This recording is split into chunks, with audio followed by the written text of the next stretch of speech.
Hi friends, అందరూ ఎలా ఉన్నారు? మన ప్రపంచ జనాభా 800 కోట్లు. అందులో మన భారతదేశ జనాభా 140 కోట్లు, అంటే 17%. వరల్డ్ హెల్త్ ఆర్గనైజేషన్ ప్రకారం ప్రపంచంలో అన్హెల్తీ ఫుడ్ తిని 4,20,000 మంది చచ్చిపోతున్నారు. అందులో 1,20,000 మంది ఇండియా నుంచే, అంటే 28% అనమాట. ప్రపంచ జనాభాలో మంది 17% ఉంటే ఇట్లా ఏది పడితే దీన్ని చచ్చిపోయేటోళ్ళ పర్సెంటేజ్ 28% ఉంది. పెద్ద సమస్య వచ్చి పడింది. దీనికి కారణం ఎవరు? జనాలే. దీనికి ప్రమోట్ చేస్తుంది ఎవరు? ఫుడ్ బ్లాగర్సే. ఇక్కడ టేస్ట్ బాగుంది, ఇక్కడ క్వాంటిటీ బాగుంది అని చెప్పి కుంభాలు తినే ప్రాణం మీదకి తెచ్చుకుంటున్నారు. ఇంతేలా కుక్కుతారయ్యా? అసలు జరిగిందని ఇప్పుడు అఫీషియల్స్ ఉన్నారు కదా, వాళ్ళు చూసుకుంటారు కదా అని మీరు అనుకోవచ్చు. వాళ్ళు ఏదైనా కంప్లైంట్ వస్తే వెళ్తారు, లేకపోతే సడన్గా సర్ప్రైజ్ ఇచ్చి చెక్ చేస్తారనమాట. అవి లీక్ అయిపోతూ ఉంటాయి. లీక్ అవడంలో అప్పుడప్పుడు దొరుకుతూ ఉంటారు అనమాట. దొరికినప్పుడు వాళ్ళ యొక్క కిచెన్ చూస్తే మురికి కుంట కంటే దారుణంగా ఉంటాయి. ముఖ్యంగా మన హైదరాబాద్లో చూసుకుంటే అద్భుతమైన బిర్యానీ సెంటర్లు, అక్కడ తినకపోతే నువ్వు చచ్చిపోతావురా అని వాళ్ళు ఆ కిచెన్ చూస్తే మీరు చచ్చిపోతారు, అంత దారుణంగా ఉంటాయి. సిగ్గు లేకుండా మళ్ళీ అక్కడికే బియ్యే ఇక్కడ భలే ఉంది బిర్యానీ, కిచెన్లోకి వెళ్ళు, ఇది వస్తుంది. కాబట్టి జనాలు అప్రమత్తంగా ఉండాలి. ఇప్పుడు ఒక రెస్టారెంట్లో తిని ఎవడన్నా ఏదన్నా అయితే వేర్ ఇస్ ద ప్రూఫ్ అంటాడు. ఇప్పుడు ఒక రెస్టారెంట్లో జెర్రీ దొరికిందిరా, నా బిర్యానీలో జెర్రీ వచ్చిందిరా అంటే ఆ ఓనర్ ఏమంటాడంటే వాళ్ళే జెర్రీని తీసుకొచ్చి చేస్తున్నారండి అని చెప్పి స్టేట్మెంట్లు చేస్తారండి ఎరుకొత్తలోడు. అట్లా చాలా జరుగుతున్నాయి. ఇది మాకు సంబంధం లేదు అని చెప్పేస్తారు. నువ్వు కోర్టుకు వెళ్ళి నిరూపించాలి, దీనివల్లే నాకు అస్వస్థత వచ్చింది అని. నిరూపించలేవరా నువ్వు? కష్టం. రీసెంట్గా తెలంగాణలో ఫుడ్ పాయిజన్ అయ్యి 28 మంది పిల్లలు చనిపోయారని చెప్పి న్యూస్ వచ్చింది. దాని తర్వాత చాలా గవర్నమెంట్ హాస్టల్స్, స్కూల్స్ నడిపే టైంలో చాలామంది చనిపోతున్నారు. ఆ నడిపే వాళ్ళని ఎప్పుడైనా అరెస్ట్ చేశారా? అరెస్ట్ చేసిన తర్వాత వాళ్ళు ఎప్పుడు వచ్చారో మీరు గమనించారా? వచ్చేస్తారా బెయిల్ తీసుకొని? ఎంతమంది చచ్చిన వాళ్ళకి అసలు పట్టింపు లేదు. ఎందుకంటే మా వల్లే కాదు అని చెప్పి వాళ్ళు నిరూపించేస్తారు. మీ వల్లే అని మనం నిరూపించలేం. చాలా కష్టం అది. ఈ దేశంలో యాక్సిడెంట్ చేసిన ఇటువంటి ఫుడ్ పాయిజన్ అయినా చాలా ఈజీగా బయటకు వచ్చేయచ్చు. పుణేలో ఇంజనీరింగ్ చూశారు కదా, ఒకడు మైనరు ఇద్దరిని చంపేస్తే వాడిని లెటర్ రాసి పంపి ఇచ్చేనాడు జడ్జి. అది పరిస్థితే.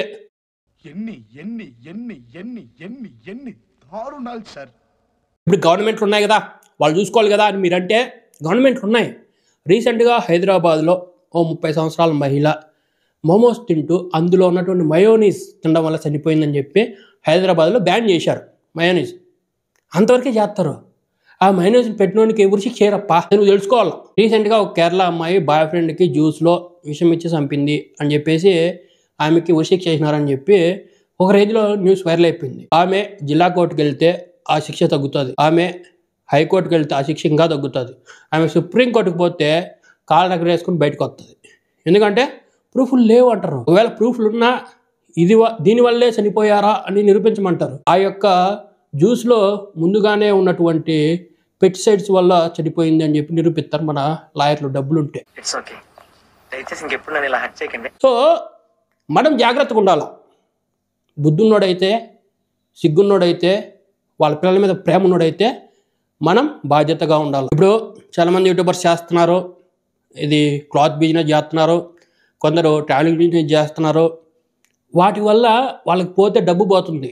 ఒక బ్యాడ్ క్వాలిటీ డ్రెస్సులు వస్తాయి, అది పోతే పోయింది డబ్బులు అనుకోవచ్చు, ఇక్కడ పోయేది ప్రాణం పోద్ది. కర్ణాటకలో రీసెంట్గా తెలంగాణలో బాగా ఫేమస్ అయిన కేఫ్ రామేశ్వరం కేఫ్. రీసెంట్గా ఈ రామేశ్వరం కేఫ్లో తనిఖీలు చేస్తే ఎక్స్పైర్డ్ ఐటమ్స్ చాలా దొరికాయి. దానికి మన కొత్త బలుపు ఓనర్ ఏమంటున్నాడో మీరు చూడండి. We are here to deliver the best product as we were promising and committing, using the best ingredients forever. Little mistakes we have done, and I sincerely apologize for it. And I would like to convey to my entire customers, we follow Mr. APJ Abdul Kalam, the footstep of APJ Abdul Kalam. Our vision is to play globally. వీడి హోటల్లో ఉండే cost చుట్టుపక్కల ఏ హోటల్లో ఉండదు. వీడి హోటల్లో ఉండే కొత్త బల్బు చుట్టుపక్కల ఏ హోటల్లో ఉండదు. కాకపోతే వాడు ఆ రేంజ్లో రేటు పెట్టిన తర్వాత కూడా నీకు ఎక్స్పైరీ ప్రొడక్ట్స్ అమ్ముతున్నాడంటే నువ్వు ఎంత ఎరగూతులోడివి. వాడిది కాదు తప్పు, వాడు బిజినెస్ చేస్తున్నాడు, నీది కాదు తప్పు. హోటల్లోనే ఇలా ఉంటే ప్యాకేజ్ ప్రొడక్ట్స్ వేలలో కొంటున్నా మన తెలుగు గొర్రెల గురించి ఇప్పుడు మాట్లాడుకోబోతున్నాం. FSSAI అని చెప్పి ఒకటి ఉంది. అది మన భారతదేశంలో ఏదైనా ఫుడ్ బిజినెస్ చేసేటప్పుడు కొన్ని ప్రమాణాలు పాటించాలి. నువ్వు హోటల్ పెడుతున్నావంటే FSSAI నుంచి ఒక సర్టిఫికేట్ తీసుకోవాలి లైసెన్స్ ప్రకారం. ఆ సర్టిఫికేట్ పక్కన పెట్టు. ఇప్పుడు నువ్వు ప్యాకేజ్డ్ ఫుడ్స్ అమ్ముతున్నావంటే ఆ ప్యాకేజీ మీద కొన్ని ఉండాలి. అవేంటి? నువ్వు ఎప్పుడు తయారు చేస్తున్నావు, దాని ఎక్స్పైరీ డేట్ ఏంటి, అందులో నువ్వు ఏమేమి కలుపుతున్నావు, ఆ కలిపిన వాటిలో ఉన్నటువంటి ఇంగ్రీడియంట్స్ యొక్క పోషకాలు కూడా మనం రాయాలి. నీ అడ్రస్ రాయాలి, నువ్వు FSSAI లైసెన్స్ రాయాలి. ఇవన్నీ రాసి నువ్వు ఎవరికన్నా అమ్మాలి. ఇది శ్రీ మూంగు దాల్ అనమాట. ఇది 5 రూపాయల వెల. దీని మీద నేను చెప్పినట్టు ఎన్నో ఉంటాయి. ఉండకపోతే దీన్ని సీజ్ చేసి పారదొప్పుతారు. ఇది లోకల్ రాయచోటి మేడ్ అనమాట. అడ్రస్ కూడా ఉంది, రాయచోటి. ఇది బింగో, ఇది ITC, ఇది MNC కంపెనీ. దీని మీద కూడా అన్నీ ఉన్నాయి నేను చెప్పినట్టు. 5 రూపాయలు 10 రూపాయల ప్యాకెట్ల మీదే మీరు ఇవన్నీ చూస్తుంటే 1200 1300 2000 పెట్టి దాని మీద ఏ ఇన్ఫర్మేషన్ లేకుండా ఎట్ట కొంటున్నారా గొర్రెలారా? పికిల్స్ అమ్మేటోళ్ళు, ఫుడ్స్ అమ్మేటోళ్ళు సిగ్గులండా అమ్మేస్తున్నారు. మనం సిగ్గు లేకుండా ఎలా కొంటున్నాం? బుద్ధి ఉండాలి కదా.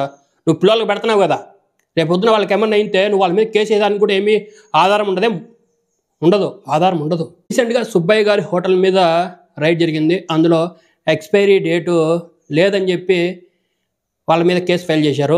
సుబ్బయ్య గారు అని చెప్పి, గారు అని ఎవడు పిలవట్లేదని వాడే గారు అని పెట్టుకున్నాడేమో తెలియదు, కానీ సుబ్బయ్య అనే హోటల్లో వాడు ఇలా చేస్తున్నాడు. వాడికి చాలా మంచి పేరు ఉంది, కాకినాడలో ఉంది, ఇప్పుడు హైదరాబాద్లో పెట్టినాడు, కోట్లు సంపాదిస్తున్నాడు.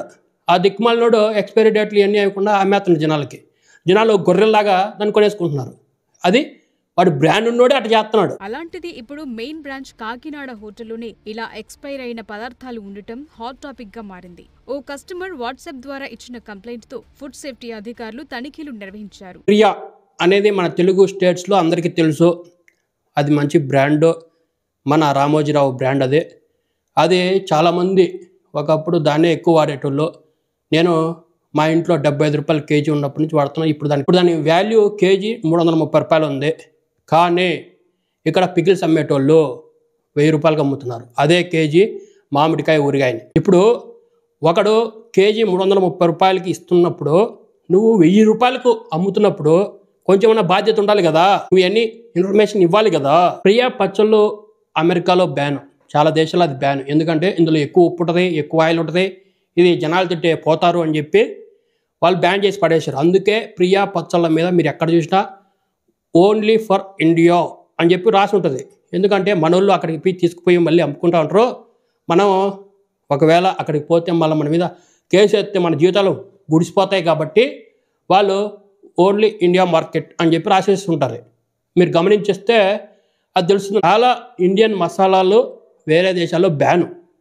ఎందుకంటే అందులో ఉన్నటువంటి రసాయనాల వల్ల సత్తారని చెప్పి వాళ్ళు బ్యాన్ చేసేసాయి. మనోళ్ళు బ్యాన్ చేయరు, మనం వాడుతూ ఉంటాం. ఇప్పుడు మీరు అనొచ్చు, అరే సబ్స్క్రైబర్సే వాళ్ళ దేవుళ్ళకి వాళ్ళు ఎలా మోసం చేస్తారో, వాళ్ళ ఇన్ఫర్మేషన్ ఇకపోతేనేమి, ఒకవేళ ఏదైనా అయితే వాళ్ళే మొత్తం చూసుకుంటారని మీరు అనుకోవచ్చు. మీరు గొర్రెలు కదా, మీరు అనుకోవచ్చు. కాకపోతే వాళ్ళు బిజినెస్ చేసేటోళ్ళు చాలా క్లారిటీగా ఉన్నారు. ఇప్పుడు అలేక్యా సిక్టిఫికల్ అని చెప్పి ఒకటి ఉంది.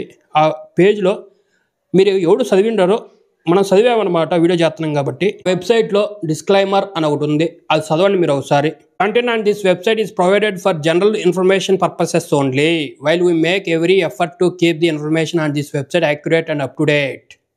Alekia Typicals makes no representations or warranties, either express or implied, regarding the completeness, accuracy, reliability or sustainability of the information, products or services this website. Any reliance you place on such information is strictly at your own risk. కొంటున్నా లేకపోతే నేను information ఇస్తున్నదంతా నిజమని మీరు నమ్మినా అది మీ risk ప్రకారమే, మాకు ఎటువంటి సంబంధం లేదు అని చెప్పి కరెక్ట్గా ఉంది. వాళ్ళు బిజినెస్ చేసేటోళ్ళు కాబట్టి కరెక్ట్గానే చెప్తారు. నువ్వు గొర్రె కాబట్టి అవన్నీ ఏం చూసుకోకుండా కొనేస్తూ ఉంటావు. నాకు సంబంధం లేదని క్లారిటీగా రాసిందిరా. నువ్వు గొర్రె కదా కొనేస్తున్నావు అంతే. ఏదైనా వెజ్ పికిల్ చేసేటప్పుడు ఆయిల్ కొంచెం ఎక్కువ వేస్తారు, ఎందుకంటే ఆ యొక్క వెజ్లో కొంచెం నీటి పర్సెంటేజ్ ఉంటుంది కాబట్టి అది ఆయిల్ ఉంటే చెడిపోకుండా ఉంటుందని చెప్పి అలాగే ఊరగాయలు పెడతా ఉంటారు అనమాట. కాకపోతే ఇక్కడ నాన్ వెజ్ పికిల్స్ లేక వస్తే ఇప్పుడు ఆయిల్లో ఆ యొక్క మటన్ అయినా సరే, చికెన్ అయినా సరే, ఏదైనా సరే ముందుగానే ఫ్రై చేస్తారు కాబట్టి ఆ యొక్క పదార్థంలో ఉన్నటువంటి వాటర్ మొత్తం వెళ్ళిపోద్ది. దాని తర్వాత నువ్వు ఎక్కువ ఆయిల్ ఉంచాల్సిన అవసరం లేదు. కాకపోతే మీరు గొర్రెలు కాబట్టి వీళ్ళు ఒక 500 గ్రాముల దాంట్లో 50 గ్రాములు ఆయిల్ బయటికి తీశారు. ఏది పైన పొరే 50 గ్రాములు ఉంది. ఇంకా ఆ ఆయిల్ని పిలిచినటువంటి ఆ మాంసము మరియు ఆ యొక్క కారము, ఉప్పు ఇవన్నీ కూడా ఆయిల్ని పిలుస్తాయి. అదంతా పిండితే ఇంకో 50 గ్రాములు వస్తుంది. అంటే ఈ చారు షెఫ్ అని చెప్పే వీళ్ళు నీకు 500 గ్రాముల్లో 100 గ్రాములు ఆయిల్ అమ్ముతున్నారు. అంటే 1 కేజీలో 200 గ్రాములు ఆయిల్ నీకు అమ్ముతున్నారా గొర్రె. నువ్వు దాన్ని కొనేస్తున్నావు 1200 ఒక రేంజ్లో రేటు పెట్టేసి మరీ కొంటున్నావు ఆయిల్ని. మ్యాగీలో ఎంఎస్జీ అనేది చాలా ఎక్కువ ఉందని చెప్పి 2015లో మ్యాగీని బ్యాన్ చేసేశారు. మా మ్యాగీని ఎందుకురా బ్యాన్ చేశారని చెప్పి ఆ యొక్క కస్టమర్లు ఒక రేంజ్లో ఏడ్చేసారనమాట. ఎందుకు ఎడుతున్నారంటే మ్యాగీ బ్యాన్ చేశారు. అరే ఆ కంపెనీ వాడు మీ ఆరోగ్యం పట్టించుకోకుండా వాడి డబ్బుల కోసం మీ యొక్క హెల్త్ని పాడు చేస్తున్నాడు రా అన్నా కూడా మ్యాగీనే సపోర్ట్ చేశారు. అట్లే ఇక్కడ ఈ యొక్క సబ్స్క్రైబర్స్ని ఆ యొక్క యూట్యూబర్లు ఈ యొక్క పికిల్స్ వ్యాపారం అని చెప్పి మోసం చేస్తున్నారా. గవర్నమెంట్ పాటించాల్సినవి ఏమీ పాటించట్లేదురా మనం చెప్తున్నప్పుడు వాళ్ళ యొక్క సబ్స్క్రైబర్లు మనల్ని అంటారనమాట, మేము సత్తాం రా నీకేం రా అని. అరే గొర్రె, నేను మీకు చెప్పట్లే, మా సబ్స్క్రైబర్ చెప్తాను. ఓకే, కామెంట్ పెట్టడం ఆపు గొర్రె. ధర్మపొద్దు అనే ఈమె ఆ యొక్క వెజ్ పికిల్స్ స్టిక్కర్లు వేసి నాన్ వెజ్ పికిల్స్ ఆ యొక్క ఫారిన్కి ట్రాన్స్పోర్ట్ చేస్తుంది అనమాట. పాప నువ్వు కానీ ఇట్లా చేస్తూ ఉంటే ఏదో ఒక రోజు కస్టమర్స్ వాళ్ళు పట్టుకున్నారనుకో, తర్వాత నీకేమవుతుందంటే ఆ యొక్క ఐకియా ప్రొడక్ట్స్ ఉన్నాయి కదా మీ ఇంట్లో, అవన్నీ అమ్ముకున్న చిన్న ఎంటుకు ముక్క సరిపోదన్నమాట వాళ్ళు కానీ కేసులు ఫైల్ చేస్తే. కాబట్టి కరెక్ట్గా చేయండి బిజినెస్. మీరు కూడా ఏం పాటించట్లే, ఎక్స్ట్రా చెప్తున్నా నేను. అలాగే చిట్టి పికిల్స్లో 1 కేజీనో లేకపోతే నువ్వు 500 గ్రాములు ఎంత వంట తీసుకున్నప్పుడు 350 రూపాయలు డెలివరీ అనమాట. రే 350 రూపాయలకి నువ్వు చికెన్ తీసుకున్నావంటే కేజీ వస్తుందిరా, హ్యాపీగా చేసుకొని తినొచ్చు రా. ఓన్లీ డెలివరీ 1 కేజీ నువ్వు తీసుకునే దానికి 350 రూపాయలు నువ్వు పెడుతున్నావంటే నువ్వు ఎన్ని కోట్లు సంపాదిస్తూ ఉంటావో. ఇంకా అలేకే చిట్టి పికిల్స్ సొట్టోళ్ళు జిఎస్టీ 10% వేస్తున్నారు వీళ్ళ యొక్క ప్రోడక్ట్ మీద. నార్మల్గా జిఎస్టీ అనేది నాన్ వెజ్ పికిల్ అయినా సరే, వెజ్ పికిల్ అయినా సరే ప్యాకేజ్డ్ వాటి మీద 12% ఉంది. వీళ్ళు 10% వేస్తున్నారు. అలా వేయడం తప్పు. వీళ్ళు ఎందుకు వేస్తున్నారు, ఏ పర్పస్ మీద దాన్ని 10% వేస్తున్నారు అనేది తెలియదు అనమాట. సో వీళ్ళు నార్మల్గా 10% వేసుకుంటున్నారా, తెలిసి వేస్తున్నారు తెలియక వేస్తున్నారు, నాకైతే తెలియట్లేదు అనమాట. అది వీళ్ళ దాంట్లో ఉన్న ఇంకో ప్రాబ్లం.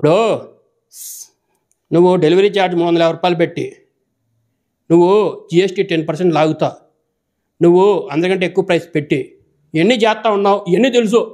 మళ్ళీ డిస్క్లైమర్లో మాకు ఎటువంటి సంబంధం లేదు, మీ ఓన్ రిస్క్ అంటున్నావు.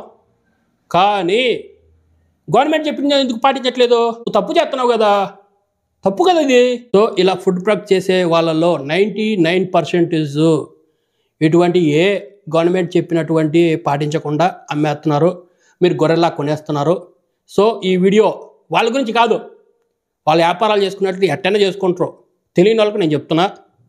సో నెక్స్ట్ టైం ఇటువంటి ప్రొడక్ట్స్ వస్తే ఒక కంప్లైంట్ ఇచ్చాను రా, మొత్తం వాళ్ళే చూసుకుంటారు.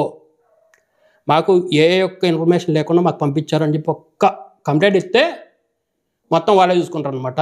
సో మన సబ్స్క్రైబర్ గురించి ఈ వీడియో చేయడం జరిగింది. మన యొక్క జర్మన్ షెపర్డ్ గురించి ఉండబోతుంది. So please subscribe channel. Thanks for watching.